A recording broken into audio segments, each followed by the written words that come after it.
By connecting your iDroid to the onboard computer, you turn the chopper into your own Aerial Command Center, or ACC. Some elements of staff assignment and R&D of weapons and items can only be performed from there. Take as long as you need to consider all your options.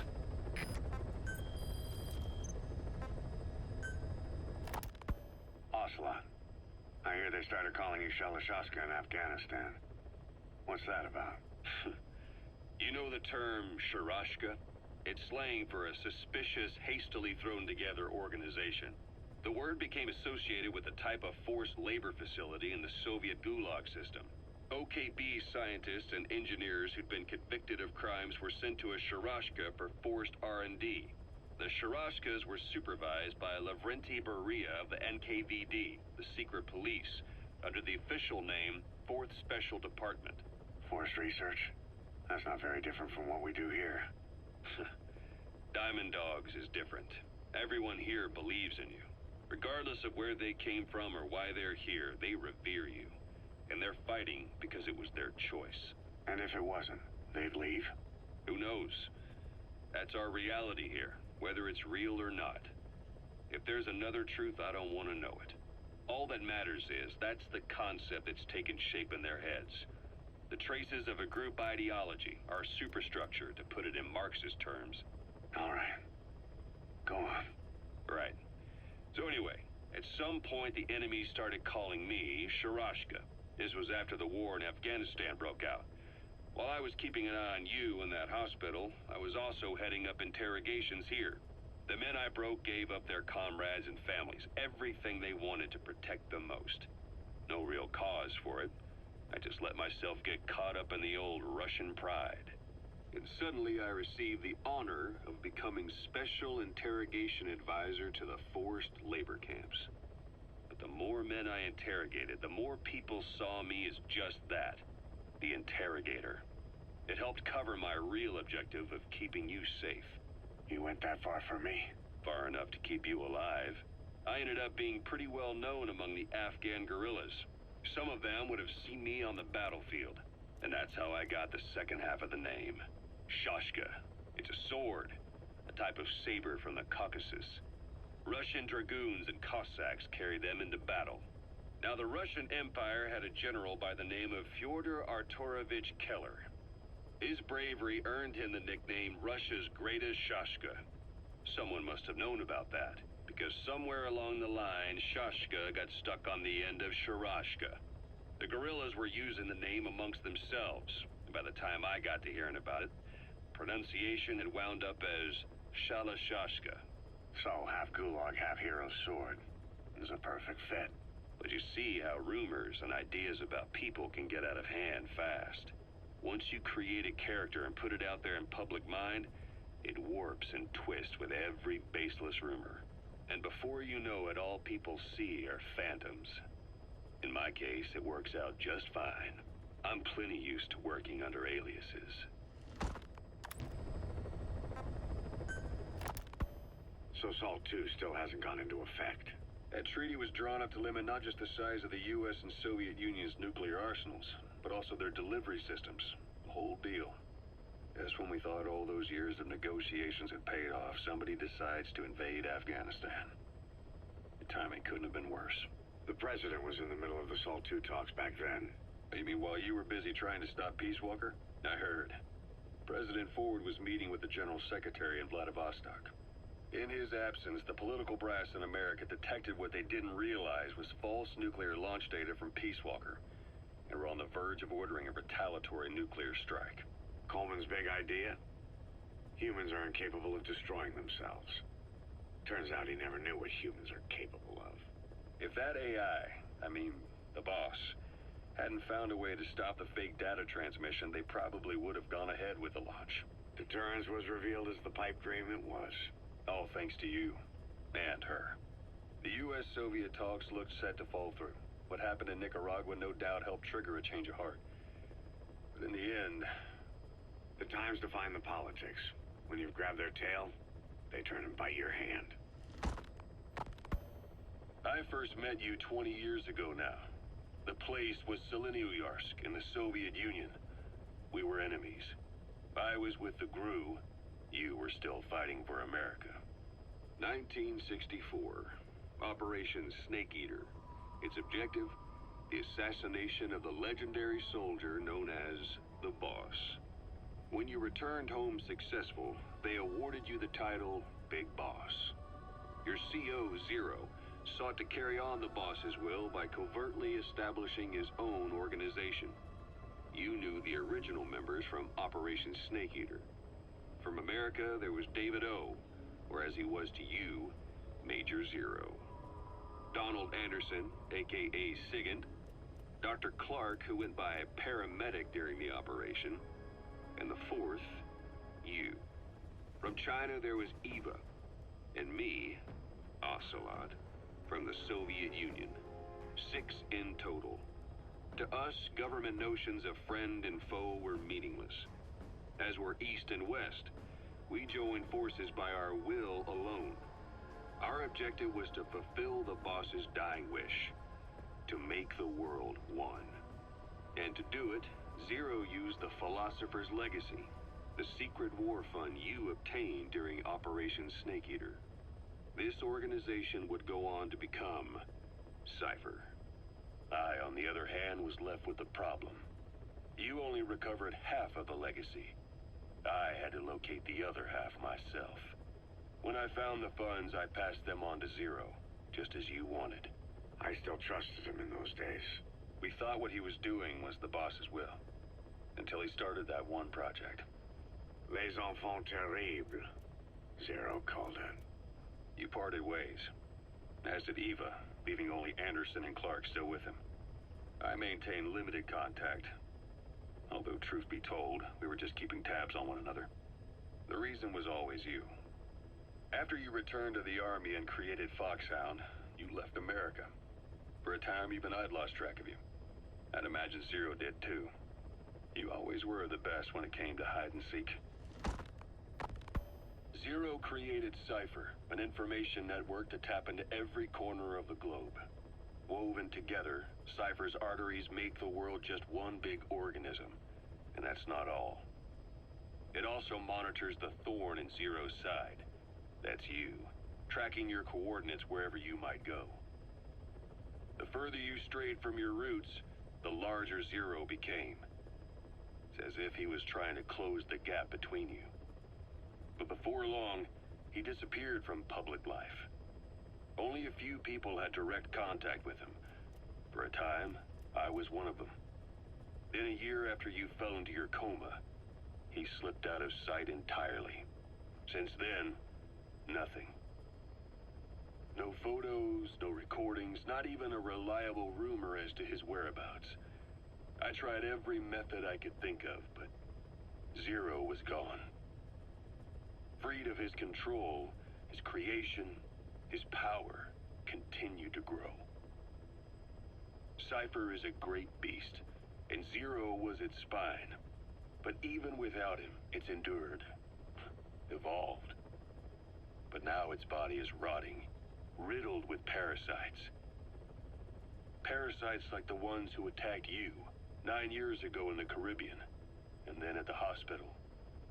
Cypher's Black Ops Unit, XOF. They learned where you were, and came to wipe the slate clean.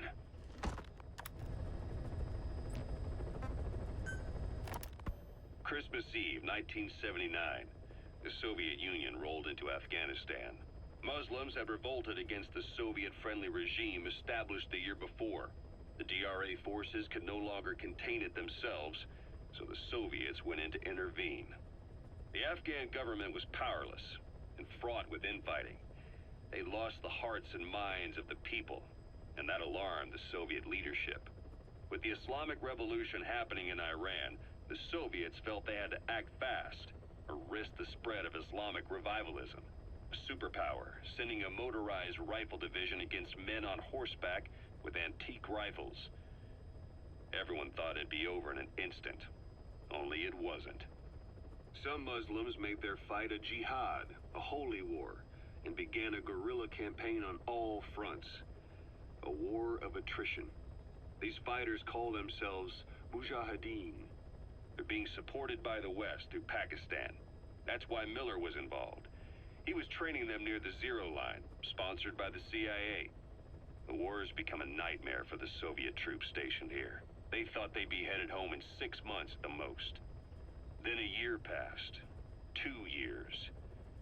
Now here we are 4 years on with no exit in sight. Afghanistan has become the Soviet Union's Vietnam. The Soviet troops on the ground want to go home, but at least they have homes to go back to. The Afghans have lost theirs. The Soviets destroy the kishlaks, villages, wherever they can. They burn down homes and fields, fill in wells, turn pastures into minefields. It's created a mass of refugees who fled to Pakistan. If the Mujahideen are fish swimming around the villages, the Soviets will go so far as to dry out their ocean. But this has had a big price. There's bitter resentment among the Afghans, and they're taking out their anger on the soldiers on the front lines. Among the Mujahideen are the Pashtun people. They're fiercely devoted to their code of Badal, or revenge. Soviets they've captured have had their hands, feet, and noses cut off before being left to die at the side of the road, just to show their comrades what they're capable of. Friendlies who come across them can do nothing but put them out of their misery. Then they burn down another village in retaliation. And the cycle of vengeance goes on. Kaz, what about the unit that attacked us in the mist? You knew something about them. That wasn't my first run-in with them. It happened right before I was captured by the Soviets. We were on the Zero Line that day, the Afghan side, on our way back from training the Mujahideen at a mountain camp in Kunar province. There's a lot of that work in Afghanistan. Most PFs shy away from it because it draws too much attention. But for us, that was the whole point. The job itself went great. We just had to make it back to a tribal area in Pakistan. But all of a sudden, visibility got real bad. It was no sandstorm. Our point man gave this strange report. He said he could see skulls in the mist. Skulls? The next moment, he went silent. We scrambled into formation, right before his arms and legs came raining down on us. It was always supposed to be a dangerous mission, so I had Diamond Dog's very best with me. We were calling out to each other. But one by one, their voices just went dead. Whatever happened to me, I lost consciousness before I knew it. When I came to, I was in a Soviet camp, tied to an interrogation chair. Could they be some new Spetsnaz unit? No. The ones that interrogated me were just the average rank and file. Whatever group attacked us, the way they moved was just insane. And that mist, appearing out of nowhere. The Soviets don't have tech like that. If they did, Ocelot would have heard about it. I doubt the West does either. Otherwise, the folks at Langley would be sleeping a lot easier. Why'd they come after you? Wish I knew. I'm the only one who survived. Though I don't think they planned it that way. If I was their target, they wouldn't have just handed me over to the 40th Army. Whatever the case, we need to watch our step until we know who they really are. And boss, if you ever do run into them again, don't try to take them on. You just get the hell out of there. When I first started dealing with Zero, with Cypher, it was a somewhat parasitic relationship. Though, a mutually beneficial one. Cypher had no army of their own, so they wanted us. They wanted our strength. They approached me as a potential business partner. But they had other motives. Cypher coaxed us into Central America, into that US-Soviet proxy war, to fuel Mother Base's growth. Once we were big enough, they'd force us to join them. That was the plan. That's why they had Paz, still Zeke. Right. And if we refused, she would use Zeke to fire a nuke from Mother Base. The world would consider us a liability, and countries would unite to destroy us. We stopped the launch. And yet they still took us down. Through that fake inspection they orchestrated to cover up their sabotage. That power Cypher wanted. We don't have it anymore. So why are they still after you? Is it just the fear of leaving you alive? I don't know. Was Zero really... All I know is the man I knew wouldn't want this. What do you mean? We have to consider that it might not be Zero we're dealing with. We know virtually nothing about Cypher anymore. How big they've gotten, what they want. or even who they really are. The new mother base started out as a test drilling rig operated by a mineral resources supplier, but their project fell through. The Seychelles government was happy to hand the place over to us. It was just scrap on stilts. So with a few dummy construction companies set up as fronts, we started renovating the half-finished rig. From the outside, it looked like the project was back on rails. Kaz, you... What? I see what you're doing. Recreating the mother base we had 9 years ago. Only this time. That's right. The mother base Cypher thought they destroyed will return from the grave to kill them. We'll prove to the world that we were the victors. And if we lose again? They can't fool us the same way twice. Now our enemies are in plain sight. And when our organization gets too big, we split it across companies. Any company that draws attention gets liquidated, and its capital is back-channeled into a new company. Most PFs are small-time operations anyway. And in this business, the minnows go bankrupt all the time. We've never aroused suspicion. Plus, we have Hewick. Hewick? Human Exploitation Company. It's a business specializing in intel gathering. Think of it as a civilian intelligence agency. Kaz, that's... Remember what they were trying to accomplish at the prison facility in Cuba? That gave me the idea. We dispatch moles into conflict zones around the world, and each sets up an intel network on site. Then they stay in place to give us stable points of contact when other nations intervene in the conflicts. Hewick's strength is that it has a cutout at each level. You get your job from one guy, then you hand it off to another. No one has direct access. It's a perfect black box. Hewick members also work their way into the superpowers intelligence agencies to make sure Diamond Dogs gets work.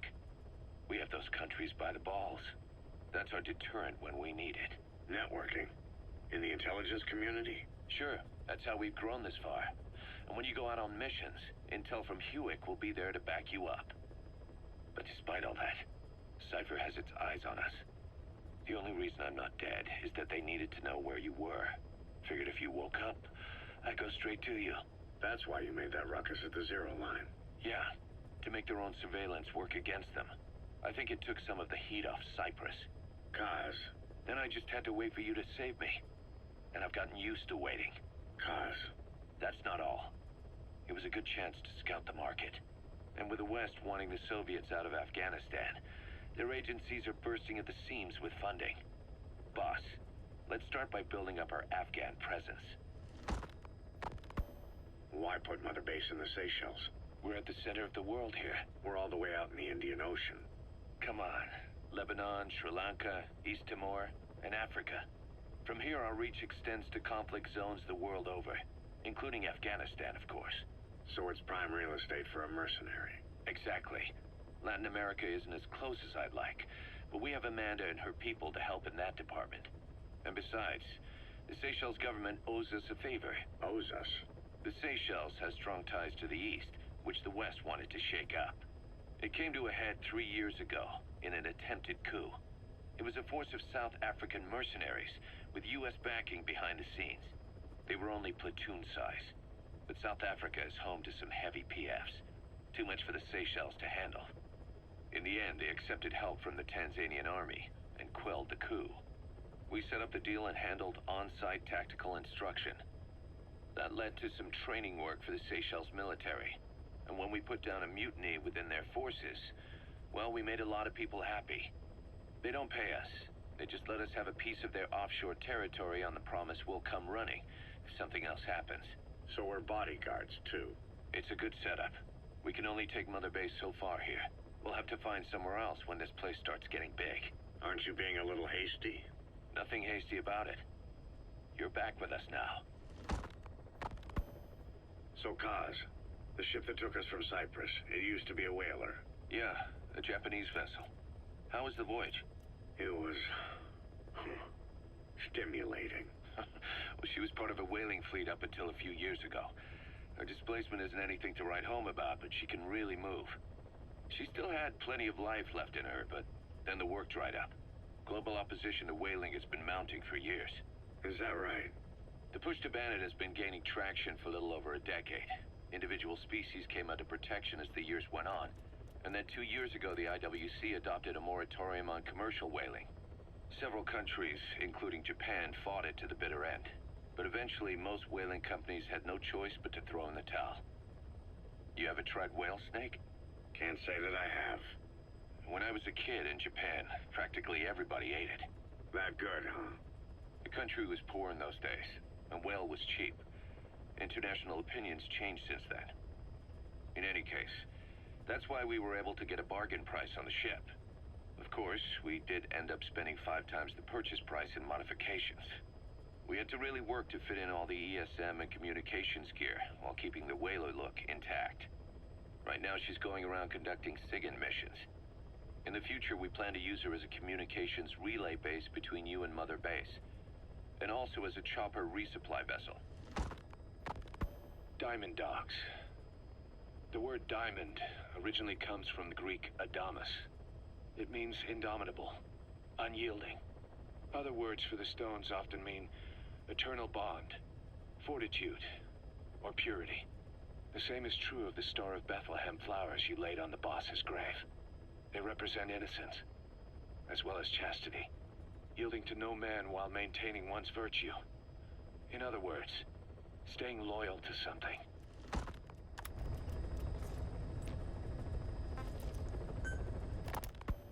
Snake, I wanted to ask you about the man on fire. What do you remember from the hospital? Anything we can use? Well, he took off the moment the sprinklers started up. Sprinklers? The fire system? And when he got sprayed with water from the burst pipe, it slowed him down. When we escaped on horseback, he wouldn't cross the river either. And then it started to rain. And he disappeared. Water against fire. Is it that simple? I mean, it makes sense. It's just hard to believe it would work on a guy like that.